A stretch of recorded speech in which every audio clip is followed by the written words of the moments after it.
In Moonshot, I discussed several different companies who went through the transition of first getting up and going, building a business, getting critical mass, getting to cash flow positive.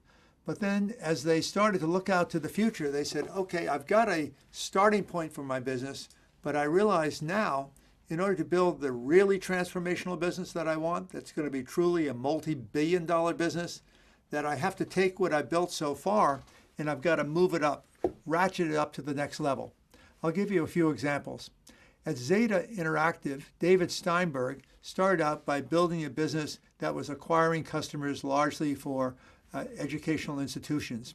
And then he realized that he could ratchet it up and take advantage of big data analytics, because data analytics with cloud computing was becoming very affordable, but also very valuable. And so today, Zeta Interactive is a business that's all about acquiring customers. That was his original vision for the company, but it's acquiring customers in a far more automated, efficient way using machine learning systems. And he now has 350 million profiled names, and he's able to go into major clients and to give them an efficient way not only to acquire customers, but he now has extended that out to the whole life cycle management of clients' customers by saying, how do you monetize those customers? How do you retain those customers? How do you build loyalty with those customers? How do you reduce churn of those customers? How do you build out the lifetime value of those customers?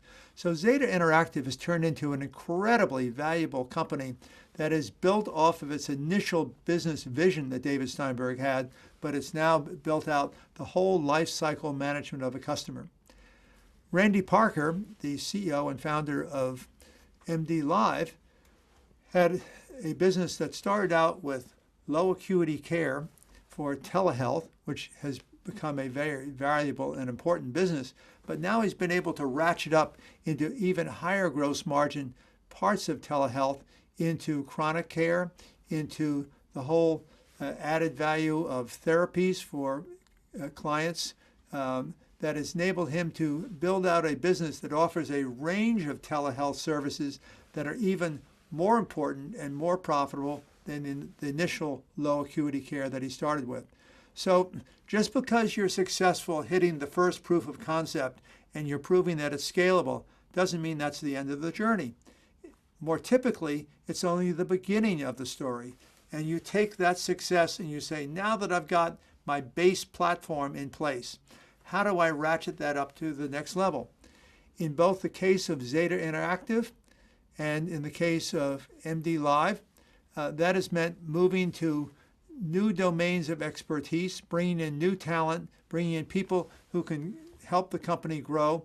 And it's not that there was anything wrong with the people you had previously. It's that as you move in a transformative industry, you've got to constantly be looking at what are the increased skills that I need to add to my bus of talent, and what are the new types of business verticals that I can move into that are complementary to what I had before, but that can move me into becoming an even more differentiated market leader. And the key gauge for all of this is customer metrics.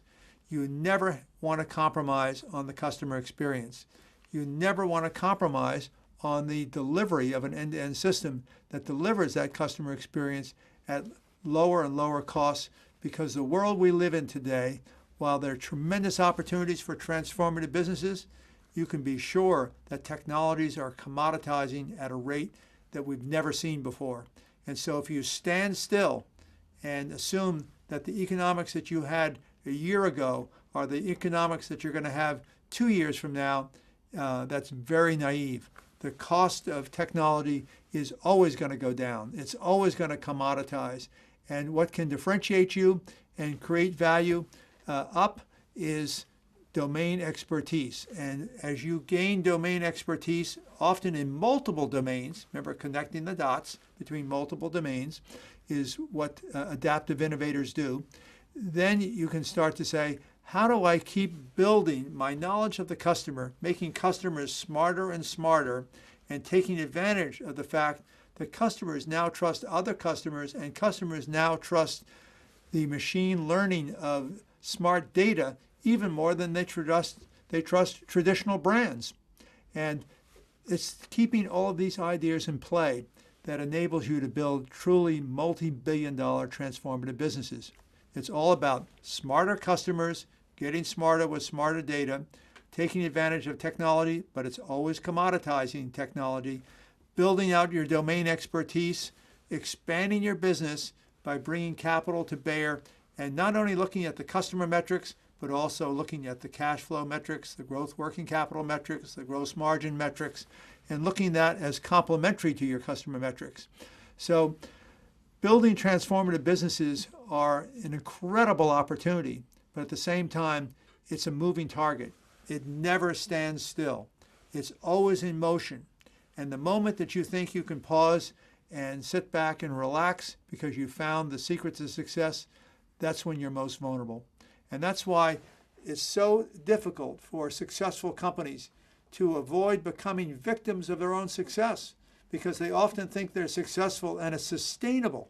But usually success is not sustainable without adapting. It's all about being an adapter.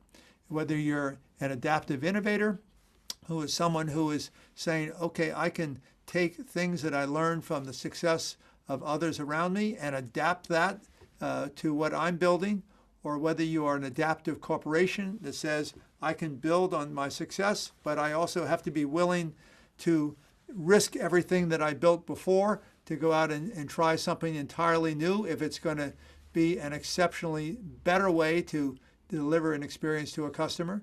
That's what adaptive corporations do. Or maybe it's the adaptive millennials. The millennials are the first generation that aren't looking forward to a better life than what their parents had in terms of earned income. On the other hand, they're very resourceful. They're willing to adapt. And in fact, they say, I don't have to keep score anymore by what I own. I can keep score by the quality of life I have. I'm willing to rent. I'm willing to borrow. I'm willing to share. And that's why you see so many disruptive businesses in industry after industry, whether it's hospitality, transportation, e-commerce, are going in and disrupting industries with entirely different models that aren't about ownership. They're about renting. They're about sharing. They're about looking at a customer experience that is based on entirely different ground rules than maybe their parents were.